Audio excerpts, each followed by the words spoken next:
Parler de la question de il n'y a rien hormis lui.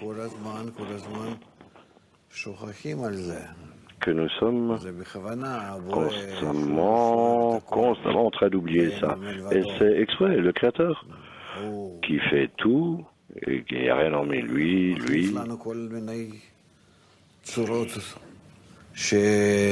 change différentes formes de ce qui nous semble.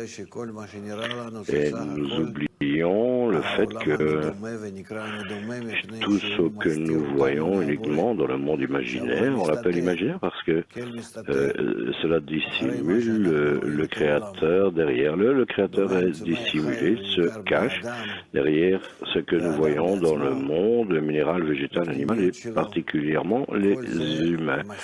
Et l'homme également à l'intérieur, tout là cache le Créateur à cette personne. Et nous ne devons pas oublier cela et ces problèmes.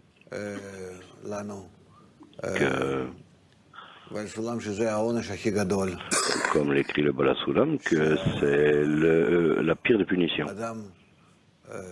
Que l'homme se déconnecte du Créateur, c'est-à-dire que le Créateur déconnecte l'homme de lui-même. Bien sûr, l'homme ne fait rien ici. C'est pourquoi tout notre travail, est entièrement que nous comprenions toujours qu'il y a le Créateur et l'homme, et entre l'homme et le Créateur, il y a cette image du monde imaginaire. Ce que l'homme devrait faire, ce n'est pas d'effacer cette image, mais plutôt l'attribuer au Créateur. Que le Créateur est celui qui établit toute cette image devant ses yeux. Et l'homme devrait, de force, attribuer toutes ces formes différentes au Créateur. Que c'est le Créateur qui fait cela pour que cet homme inverse ces formes de dissimulation pour des formes de révélation. Et c'est tout, on n'a pas d'autre travail. Tout au long de notre vie et tout ce qui existe, c'est la seule chose. Transformer la dissimulation. Le monde dissimule le Créateur pour moi et il faut que je le transforme en réalisation. Et pour arriver à la première forme du Créateur. Et moi, je dois attribuer toutes ces formes au Créateur.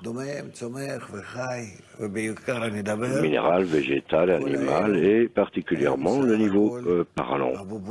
Tout ceci, ce ne sont que des poupées, des marionnettes, des figurines de différents types. On n'a pas de libre choix par rapport à moi et on n'a pas d'existence indépendante. Tout ce qu'il y a, c'est un emballage. Ce que le Créateur, ce en quoi il s'emballe. Pour moi, pour que je le révèle, que je révèle cet emballage.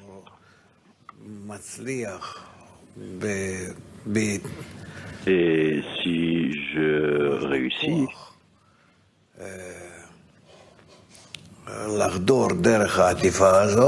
de force, je pénètre dans cet emballage, cette couverture, ce couvercle, c'est le seul qui joue avec moi, c'est lui qui fait tout cela. Et cet emballage devient la révélation plutôt que la dissimulation.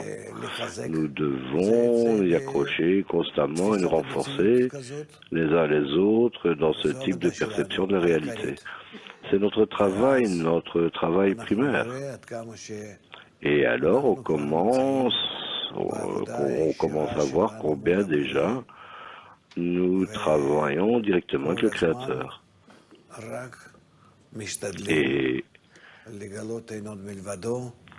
on essaye toujours de révéler qu'il n'y a rien hormis lui, il est le bon qui fait le bien, dans chaque perturbation et qu'il met entre nous et lui. C'est pour commencer. Et c'est ce à quoi nous devons vivre, cette image, cette perception, cette réalité, la façon dont nous la décrivons, voyons à chaque fois, et notre travail devrait être toujours dans cette direction. Ce n'est pas que l'image du monde nous conquiert, mais comment ça joue avec nous pour qu'on commence à les poursuivre, mais plutôt nous sommes verrouillés sur le Créateur. Et les images du monde sont uniquement pour renforcer la connexion entre moi et lui. C'est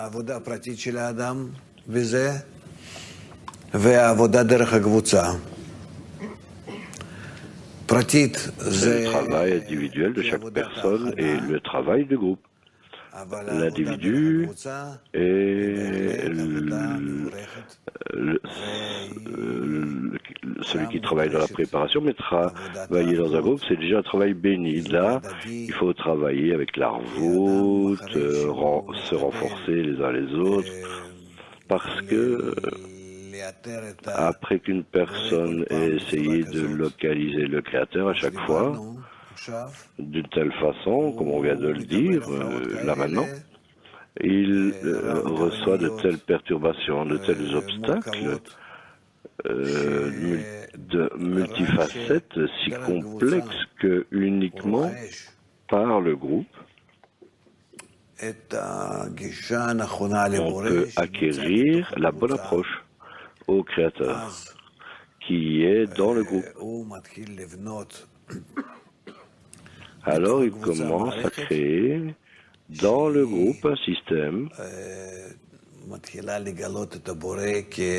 qui commence à révéler le Créateur comme l'opérateur, et de telle façon différente, dans toutes ses qualités, sang, cœur et esprit dans l'homme.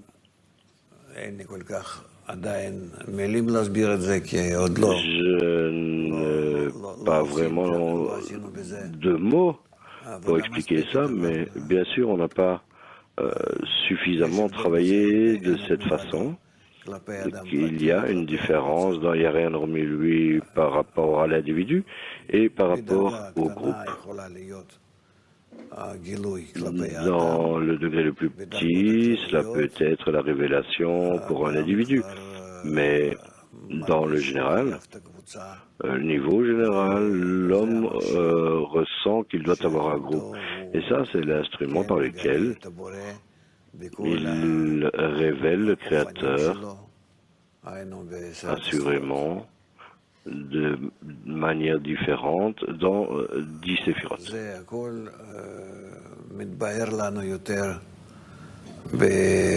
Cela devient plus clair pour nous durant cette fête de Purim. Allez, passons à nos extraits et apprenons-les. Mais ce que je viens juste de dire, chacun de vous doit l'accepter comme un exercice sans fin jusqu'à la fin de sa vie.